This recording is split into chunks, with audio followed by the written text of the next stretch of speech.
കാലാട്ടാൻ ഭയന്ന കുട്ടി. കൂടി വന്നാൽ അവന് എന്നേക്കാൾ 2-3 വയസ്സ് കൂടുതലുണ്ടാകും. ചെറുപ്പത്തിൽ ഞാൻ എന്നെ വളരെ വാത്സല്യത്തോടെ കണ്ടിരുന്ന ഒരേട്ടൻ്റെ തയ്യൽ കടയിൽ പോയിരിക്കുമായിരുന്നു. എണ്ണ തേച്ച് കുളിപ്പിച്ച് നല്ല വൃത്തിയുള്ള ഉടുപ്പൊക്കെ ഇടിയിച്ച് മുടി ഒരു വശത്തേക്ക് ചീകി വെച്ച് ചുട്ടിക്കൂര പൗഡറൊക്കെ പൂശി അമ്മ എന്നെ പറഞ്ഞു വിടും.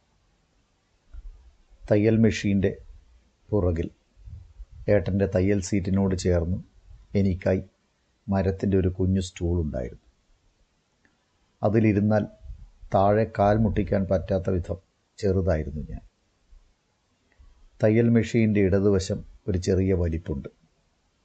അതിലാണ് നൂലിൻ്റെ ഉണ്ടകൾ, പോക്കറ്റിൻ്റെ പുറകടിക്കുന്ന തുണിക്കഷ്ണങ്ങൾ, പല വലിപ്പത്തിലുള്ള സൂചികൾ, വലിയ കത്രിക, മെഷീനിലൊഴിക്കുന്ന എണ്ണ, തുണിയിൽ വരയ്ക്കുന്ന വിവിധ നിറങ്ങളിലുള്ള മെഴുകുചോക്കുകൾ, ലോട്ടറി ടിക്കറ്റുകൾ, നാട്ടിലെ പാർട്ടി, കാവ്, ക്ലബ്ബ്, പിരിവ് രശീതികൾ എന്നിവ സൂക്ഷിച്ചിരുന്നത്. ഏട്ടൻ എന്നോട് എൻ്റെ ഭാഷയിൽ സ്നേഹത്തോടെ സംസാരിക്കുകയും അധികം വരുന്ന തുണിക്കഷ്ണങ്ങൾ കൊണ്ട് കളിക്കാൻ ചെറിയ സഞ്ചികൾ ഉണ്ടാക്കി തരികയും ചെയ്യുമായിരുന്നു. അങ്ങനെ അച്ഛനും അമ്മയും ഏട്ടനും ബന്ധുക്കളും പൈസയും സുരക്ഷയുമുള്ള കുട്ടിയായി ഞാൻ ആ കുഞ്ഞു സ്റ്റൂളിലിരിക്കുന്ന ദിവസങ്ങളിലൊന്നാണ് ആ കടയുടെ നേരെ എതിർവശത്ത് അവനെ കാണുന്നത്. എന്നിൽ നിന്നും എത്ര വ്യത്യസ്തനായിരുന്നു അവൻ. ആരുമില്ലാത്തവൻ, മനസ്സുറക്കാത്തവൻ, കുളിച്ചിട്ടുണ്ടെങ്കിലും ചീകാത്ത വള്ളി പടർന്ന മുടി, ആരോ ഉപയോഗിച്ച് പഴകി ഉപേക്ഷിച്ച നന്നെ നിറം മങ്ങിയ അവനിലും എത്രയോ വലിയ ഷർട്ട്, ബട്ടണുകൾ പൊട്ടിയ തുളവീണ ട്രൗസർ, തലയിൽ പഴയ ലുങ്കി കൊണ്ടുണ്ടാക്കിയ മുഷിഞ്ഞ ഭാണ്ഡക്കെട്ട്. സൂര്യകാന്തി വിടർന്ന പോലുള്ള അവൻ്റെ അലക്ഷ്യമായ കണ്ണുകൾ ഭൂമിയിലെ മുഴുവൻ നിഷ്കളങ്കതയും ഉൾക്കൊണ്ടതുപോലെയായിരുന്നു.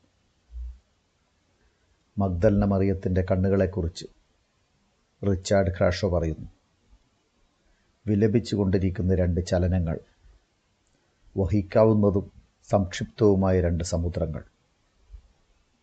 അവൻ്റെ കണ്ണുകൾ മറിയത്തിൻ്റെയും അവളുടെ പ്രണയവും പാപവും ഏറ്റവൻ്റെയും കണ്ണുകളുടെ നിസ്സഹായതയാണ് ഓർമ്മിപ്പിക്കുക. അടുത്ത നിമിഷങ്ങളിലെ ദൃശ്യത്തിൻ്റെ ഓർമ്മ ഇന്നും എൻ്റെ ആത്മാവിൽ കഠാര കുത്തിയിറക്കും പോലെയാണ്. മനുഷ്യരാശിയെ മുഴുവൻ ലോകാന്ത്യം വരെ വെറുക്കാൻ എനിക്ക് ആ കാഴ്ചയുടെ ഓർമ്മ മാത്രം മതിയാവും. ജോലിയില്ലാതെ നിരപ്പീഡികത്തിണ്ണകളിൽ കാണപ്പെട്ടിരുന്ന ഒരു സംഘം ചെറുപ്പക്കാരുടെ മൃഗീയാവിനോദത്തിൻ്റെ അന്നത്തെ ഇര അവനായിരുന്നു. ഒരു തീപ്പൊരി കണ്ടാൽ പോലും കരാളമൃത്യു മുന്നിൽ വന്ന പോലെ ഭീതിയാണ്ടിരുന്ന അവൻ്റെ നിലതെറ്റിയ മനസ്സിൻ്റെ ഓരോ ഇഞ്ചും അവർ ക്രൂരമായി പീഡിപ്പിച്ച് രസിക്കുകയായിരുന്നു. കത്തിച്ചു പിടിച്ച തീപ്പെട്ടിക്കോലുകൾ മുഖത്തേക്കടുക്കുമ്പോൾ ഒരു ജീവിക്കും താങ്ങാനാകാത്ത പ്രാണഭയത്തിൽ അവൻ അലറി വിളിക്കും. കണ്ണുകളിൽ വേട്ടയാടപ്പെടുന്ന മൃഗത്തിൻ്റെ ഭീതിയാളും, കുരിശേറ്റപ്പെടുന്നവൻ്റെ കഠിനയാതന. ഒരു തീപ്പെട്ടിക്കൊള്ളി കെടുമ്പോൾ അവർ അടുത്തത് കൊളുത്തും. അവിടെ ആ നിമിഷം അവൻ ഭയന്ന് മരിച്ചു പോയേനെ. വഴക്ക് കേട്ടുകൊണ്ടാണെങ്കിലും ഏട്ടൻ ഇടപെട്ടില്ലായിരുന്നുവെങ്കിൽ. കഠിനവേദനയിൽ പ്രാണൻ കൈവിടുന്ന നായാട്ട് മൃഗത്തെ നിസ്സഹായനായ മറ്റൊരു മൃഗമെന്ന പോൽ നോക്കി നിന്ന എന്നെ ഇപ്പോഴും ഞാൻ കാണുന്നു. കാലാട്ടാൻ പോലും ഭയന്നിരുന്നു ഞാനെന്ന കുട്ടി. അവനിപ്പോൾ എന്നെപ്പോലെ തന്നെ മുടി നരച്ചിരിക്കുന്നു, മുടി കൊഴിഞ്ഞിരിക്കുന്നു. ഇടയ്ക്ക് നാട്ടിൻപുറത്തെ നിറഞ്ഞ ഇരുട്ടിലൂടെ കാറോടിച്ചു വരുമ്പോൾ നീട്ടിയടിക്കുന്ന വെട്ടത്തിൽ പഴയതിലും വലിയൊരു ഭാണ്ഡക്കെട്ടുമായി ദൈവമറിയാത്ത മനുഷ്യനായി അവൻ പതിയെ നടന്നു നീങ്ങുന്നത് കാണാം. ആ ഒരൊറ്റ കാഴ്ച മതി എൻ്റെ ഓർമ്മയുടെ ഭൂപടം മുഴുവൻ ചോര പൊടിയാൻ.